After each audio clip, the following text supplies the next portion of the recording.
네, 안녕하세요. 이 중국을 포위하고 중국을 압박하는 그러한 나라들 중에 이 인도가 참 골아픈 나라죠. 예. 그 내부 불균형도 심하고, 그리고 근데 이제 워낙에 규모가 크니까 이게 또 이 무기를 도입할 때 엄청나게 이제 갑질을 해요. 그래 가지고 이제 그 규모가 있으니까. 그래서 미국의 GE가 이제 엔진 기술의 한 80%를 제공하겠다고 해서 GE랑 손을 잡는가 했는데, 그건 그거고 또 프랑스의 사프란하고 손을 잡겠다고 나왔어요. 사프란하고는 완전히 뭐 밀접하게 같이 간다. 이게 지금 어떻게 갈라 그러나. 그런데 이 인도가 이게 잘 풀려야 우리도 신관이 편한데, 그러니까 잘 풀린다는 게 합리적으로, 합리적 선택들을 해줘야 이게 좀 아슬아슬합니다. 근데 인도를 보고 있으면 이게 이제 속이 비었다 그럴까, 혹은 이가 듬성듬성 빠져 있는 거거든요. 갖춰야 될 기반들이 없어서. 그래서 앞으로 이 중국을 이 포위 압박하는 그 사슬 중에 가장 크기도 하고 또 가장 내부적인 취약성을 갖고 있는 인도에 대해서 우리가 여러 가지 고민을 해야 되기 때문에 오늘 잠깐 살펴보도록 하겠습니다. 오늘 이제 그 사례는 이제 초음속 대함 미사일입니다. 인도에도 자주국방이 있죠. 그래서 인도에서도 자주국방이란 구호를 씁니다. 그걸 인도 말로는 아트마 니르바르타라고 한다 그럽니다. 이게 뜻이 자주국방이래요. 셀프 릴라이언스 영어로는. 이게 이제 워낙 대국이라 어떤 분야에서는 뭐 상당 수준의 기술을 갖고 있습니다. 그러니까 핵이라든지 또 탄도미사일, 우주 로켓에서는 상당 수준의 기술이 있고요. 지난해 12월에는 블랙홀의 성격을 좀 연구하기 위한 굉장히 그런 첨단 과학적인 의미를 가진 그런 로켓을 띄우기도 했습니다. 그러나 아시다시피 인도는 산업 기반, 제조업 기반, 반도체 기반이 없죠. 그러니까 이게 뭐가 좀 이가 다 듬성듬성 빠져 있는 어떤 극심한 불균형 부조화 그런 시스템이죠. 거기다가 이제 전략을 수립한다든지 집요하고 정확한 프로젝트를 공정하게 운영한다든지 이런 그 시스템이 안 돼 있는 거죠. 그래서 여러 가지 문제가 노정이 많이 됩니다. 오늘은 이 그 초음속 대함 미사일, 이게 이제 우리도 그렇고 인도도 그렇고 다 그게 러시아의 오닉스, 다른 말로 러시아의 야혼트 미사일에서 왔잖아요. 그래서 그것이 러시아 원본, 그리고 인도, 그리고 한국이 세 개를 비교하면서 잠깐 살펴보도록 하겠습니다. 먼저 그 전에 새해 탈출 자유구독료 부탁 말씀 올립니다. 아시다시피 새해 탈출은 광고가 잘 붙지 않습니다. 붙더라도 세워라 내워라 하세월에 붙습니다. 도와주시면 보다 좋은 컨텐츠로 찾아뵙는데 커다란 힘이 되겠습니다. 감사합니다. 이 한국의 초음속 대함미사일, 이게 워낙에 그 워낙 비밀스러운 그 프로젝트라 뭐 모델명도 없어요. 뭐 현무 이런 모델명이 없어요. 예? 천무 뭐 이런 모델명이 없고 그냥 초음속 대함미사일 이렇게 되어 있습니다. 그것의 형제는 인도의 브라모스죠. 원본은 러시아의 오닉스 미사일입니다. 네. 무게가 무려 3톤이나 나가고요. 원본은 길이가 거의 뭐 9m입니다. 8.9m. 직경이 70cm 이만한 거예요. 우리가 말하자면 미사일 하나가 저거보다 큰 거예요. 우리 그거보다 훨씬 커요. 그거 한 2개만 해요. 그 길에서 왜 그 하수도 관로 묻잖아요. 그게 외경이 한 80쯤 될 겁니다. 길이는 뭐 한 5m? 그러니까 그거 2개만 한 거예요. 쉽게 말하면 길에서 하수도 묻는 그 관로, 600mm 관로 2개만 한 거예요. 물론 그거보다 큰 관로도 있지만 보통은 600mm 관로 쓰거든요. 이제 지선 들어가면. 속도는 마하 2.6이고요. 사거리는 600에서 800km고 적어도 비행이 10m 이내라고 주장이 되죠. 이렇게 큰데 탄두는 또 조그마해요. 탄두는 300km밖에 안 돼요. 예. 그리고 여기서 이제 보시면은 요 사진에서 보면요. 이게 발사되고 나서 바로 옆에서 뿅뿅뿅뿅 축추력기가 나오죠. 머리 옆 근처에서. 예, 여기서요. 그래서 이게 이제 축추력기로 방향을 제어하는 그런 방식이죠. 예, 그렇습니다. 인도는 러시아의 합작회사 브라모스에서 생산을 합니다. 브라모스의 그 브라마푸트란가 인도의 강 이름이고요.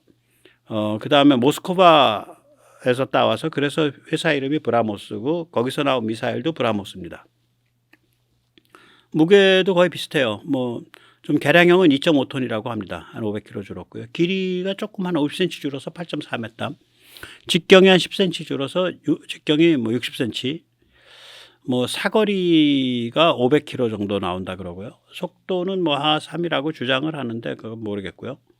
이것도 역시 측추력기를 사용합니다.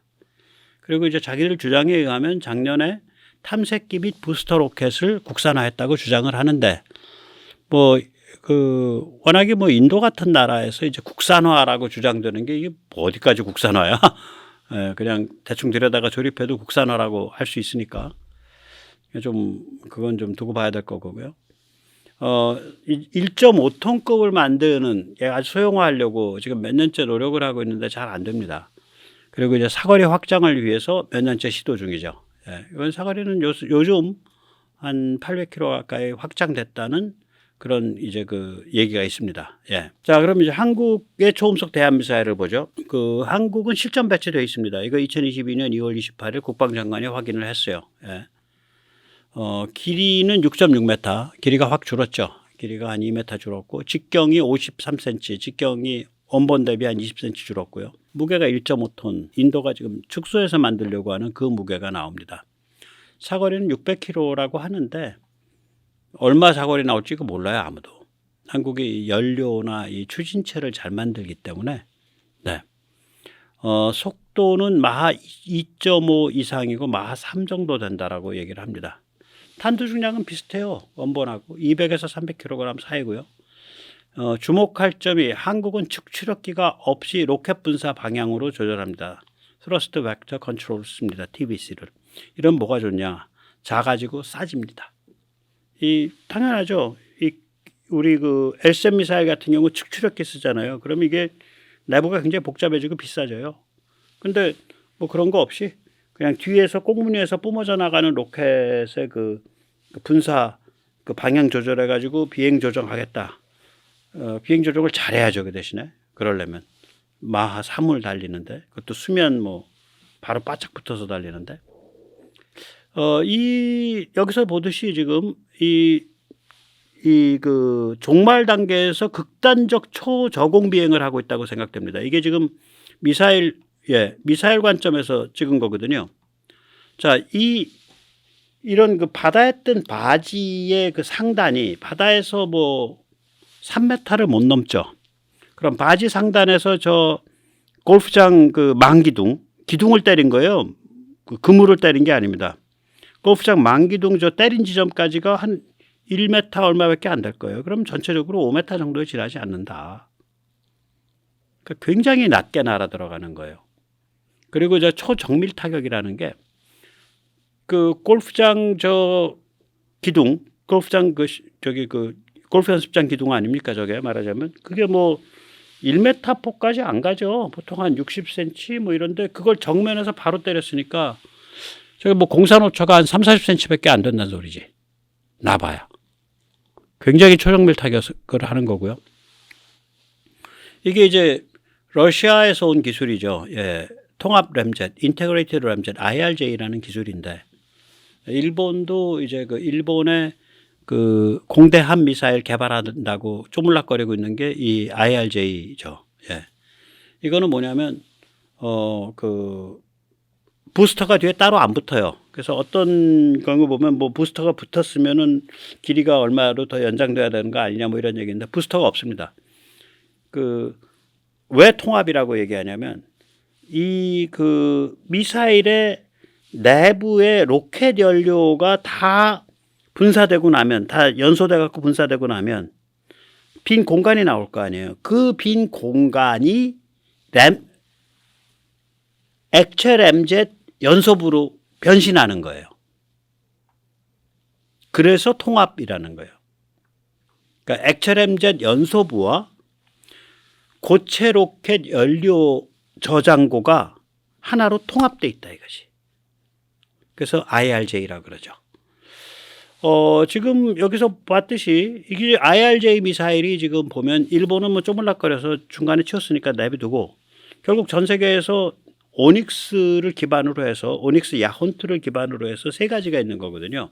러시아 오리지널, 오닉스 혹은 야혼트 똑같은 거예요. 이름만 다른 거예요. 그 다음에 인도 브라모스, 한국의 뭐 초음속 대한미사일 이 세 가지밖에 없는 건데 이 셋 중에 지금 어느 게 제일 작고 컴팩트하고 강력하고 조정성이 비행 조정성이 좋고 정밀하냐 따져보면 한국이 최고야. 이게 뭐냐면 이게 한국의 그 이런 종류 연료에 있어서 연료 에너지 밀도가 한국이 굉장히 높아요. 고체 연료도 그렇고 액체 연료도 그렇고 그런 걸 잘 만드는 편이에요. 에너지 밀도가 높으면 같은 부피 같은 중량의 연료를 가지고 이제 그 좀 더 멀리 가는 거죠. 그 다음에 이제 그 비행을 하다 보면 어떤 구간마다 최적 비행 속도가 있을 거 아니에요. 연료 소모를 이땐 좀 줄여야 된다. 이땐 좀 연료 소모를 늘려야 된다. 이런 연소 제어 기술이 좀 필요하겠죠. 그거 잘하고 있다는 소리죠. 그러니까 작은 애가 멀리 가는 거죠. 그 다음에 이제 측추력기를 안 쓰고서 저 고속으로 가는 애를 측추력기를 안 쓰고 저렇게 정밀하게 조정한다. 수면에 5m, 6m에 붙여가지고 비행 제어 잘한다는 소리죠. 정확하게 그 식별하고 딱 호밍, 그러니까 탐색해서 제대로 명중한다. 이런 데서 굉장히 기술이 좋다는 얘기예요. 예, 제가 여기서 이제 한번 다시 보시죠. 예, 보시면은 이게 원래 영상 속도입니다. 예, 이거 이제 얘 관점에서 본 이제 해수면을 빵 치는 거죠. 예, 빵 치는 겁니다. 그 골프장 기둥을. 예, 정확하게. 그래서 이거 10분의 1 속도로 한번 볼게요. 천천히. 예. 네. 이게 10분의 1 속도입니다. 예. 정확하게 지금 치고 나갔잖아요. 정확하게 그 기둥 치고 나갔죠. 여기서 보면 예, 정확하게 기둥을 치고 나가는데 저 삼각판을 왜 세워놨냐. 예, 이유가 있습니다. 저 삼각판 바로 위를 지나간 거예요. 그래서 이거를 나중에 한번 다시 돌려보시면 삼각판이 이렇게 떨어요. 그러니까 삼각판 세워놓고 그 꼭지점 바로 위를 딱 지나가서 정확하게 때린 거예요. 그러니까 아주 기막힌 비행 제어였습니다. 예, 그렇습니다. 자, 그럼 이게 미사일 얘기고 이렇게 뭐 600km, 뭐 700km 날아가서 때린다? 그것도 초정밀로. 그럼 이건 뭐냐면 미사일 자체의 문제를 이제 넘어서요. 이거는 이제 체계가 핵심이야. 근데 인도가 이게 아마 답이 없을 거예요. 이 핵심 기능이 두 가지가 있는데요. 이 경우에 이 체계에서 하나가 좌표 찍어주기입니다. 대함 미사일이란 얘기는 뭐예요? 해상 이동 표적이죠. 해상 이동 표적 좌표 찍어주기를 MMTI라고 부릅니다. 그러면 그런 좌표 찍어주기 기능이 있는 게 우리 전투기들이 그러고요. 우리 글로벌 호크가 우리가 버전이 낮아가지고 한국 글로벌 호크는 그 기능이 없어요. 그게 글로벌 호크 마지막 버전에 그게 나옵니다. MMTI 기능이. 무아브 요번에 뜬 게 그게 있다고 저는 생각을 합니다. 좌표 찍어주는 기능이. 왜냐면 무아브가 공격형이 있다는 얘기는 타겟에 좌표를 찍는 능력이 있다는 얘기죠. 이게 이제 육상 이동 표적 좌표 찍어주기는 이거를 GMTI라고 부릅니다. Ground Moving Target Indicator. 해상은 MMTI. 그러면 이게 뭐 500, 600, 700km 바깥에 있는 애를 그 정찰기나 이런 정찰 ISR 자산이 나가서 좌표를 찍어서 그 데이터를 가지고 미사일을 유도를 해줘야 될 거 아니에요. 데이터 링크를. 그러니까 이게 전부 다 비밀인 게 이 한국형 초음속 대한미사일에 데이터 링크 기능이 있는지, 얘를 좌표를 찍어주는 애는 뭐가 찍어주는지, 어떤 비행기, 정찰기, 어떤 ISR 자산에 찍어주는지 이게 다 감춰져 있는 거예요. 근데 한국은 그걸 한 거예요. 틀림없이 한 겁니다. 네. 이게 이제 감시 정찰 자산이 이때 이제 빛을 보는 거죠. 이런 그 무아브, 저는 장기 채공 드론에 MMTI, GMTI 기능이 이번에 들어갔을 거라고 생각을 합니다. 예. 글로벌 호크는 버전 업그레이드를 하면 생깁니다. 제가 알기로 한국은 아직 버전이 낮아서 이 좌표 찍어주기 기능이 없습니다. 그러니까 이동 표적 좌표 찍어주기. 조기 경보기는 당연히 좌표 찍어주기 기능이 있습니다. 예, 이동 표적. 네, 해상 육상. 요번에 이제 우리가 미국에서 거의 기술을 전수받다시피 하는 컨포말 조기 경보기. 이거 당연히 좌표 찍어주기 기능이 있겠죠. 예, 당연히 있겠죠. 최첨단이니까. 위성이, 미국 같으면 위성에 이 기능이 있어요. 근데 한국에 이 기능이 있는지 없는지 아마 국가 비밀일 겁니다. 왜 그러면 이 기능이 있다고 하면 이제 중국이 벌쩍벌쩍 뛰니까. 근데 이 기능이라는 게 결국은 센서와 컴퓨팅에 관한 거잖아요. 지능에 관한 거, 칩에 관한 거. 그래서 한국이 이미 구현돼 있거나 아니면 조만간 구현할 거다라고 생각을 합니다. 한국한테는 이게 달성 가능한. 그러면 이제 그 인도가 이런 게 있겠냐? 인도가 이제 MQ9 중에 해양 감시에 특화된 버전이 있어요. 시가디언인가 뭐 시가든가 그런 게 있는데 그런 것들을 쓰고 그래요. 그래서 어느 정도 있긴 있을 텐데 이런 게 돼야 이런 종류의 아주 치명적인 미사일들이 작동을 하는 거죠. 또 하나의 핵심 기능은 화력 보안 관리죠. 예를 들어서 어떤 또라이 같은 사병이 혹은 장교가 중국 후지엔 항모를 노리고 이걸 쏴서 후지엔 항모가 격침됐다. 중국의 뭐 구축함을 노리고 쏴서 중국 구축함이 한 채 격침됐다. 그러면 이건 나라 거덜나는 거 아니에요. 이게 전략성이 강한 무시무시한 무기이기 때문에 이 화력 보안 통제가 겹겹이 돼 있어야 됩니다. 그러면서도 필요할 때 신속하게 반응할 수 있어야죠. 그래서 이런 게 이제 문제가 되는 그런 무기들이에요. 이게 이제 전략성이 강하니까 뭐 총한방 휴전선에서 쐈다 이거랑은 차원이 다르잖아요. 예. 그렇습니다. 그래서 이제 이런 것들을 보면 이게 한국형 반접근 지역 거부거든요. A2A1이고 인도도 이걸 노리고 이 브라모스에 이제 러시아랑 해서 이렇게 합작회사 만들어서 한 거예요. 근데 이제 살펴봤듯이 이걸 이제 한국이 워낙 잘 만들어서 이걸 캬혼트라고 부릅니다. 한국 거를. 우리가 이제 일반 밀리터리 좋아하시는 분들은 코리아 야혼트에서 캬혼트. 중국은 뭐 제가 거듭 말씀드리지만 쌍강압 전략이죠. 예, 한국인을 심리적으로 강압하고 주한 미군과 주일 미군을 군사적으로 강압하는. 그러기 위해서 북한에 핵과 미사일을 주어서 북핵 반점을 차려준 거죠. 중국이. 네. 그러면 이제 한국은 실전적 위협 속에 이제 함께 또 따로 자주 국방을 하는 거죠. 함께 또 따로라는 얘기 뭐냐면 어떨 때는 동맹과 함께지만 특정한 조건에서는 동맹 미국의 의사에 반해서 혹은 미국의 의사에 상관없이 우리가 행동할 수 있는 능력이에요. 이게 왜 필요하냐면 두 가지 때문에 필요합니다. 하나는 이제 천안함이나 뭐 연평해전 같은 일을 당했을 때 우리가 응징을 하려고 하는데 미국이 우리를 주저앉혔었거든. 그러니까 부분적 보복 응징의 능력의 획득 하나는 그래야 나라 꼴이 되는 거니까.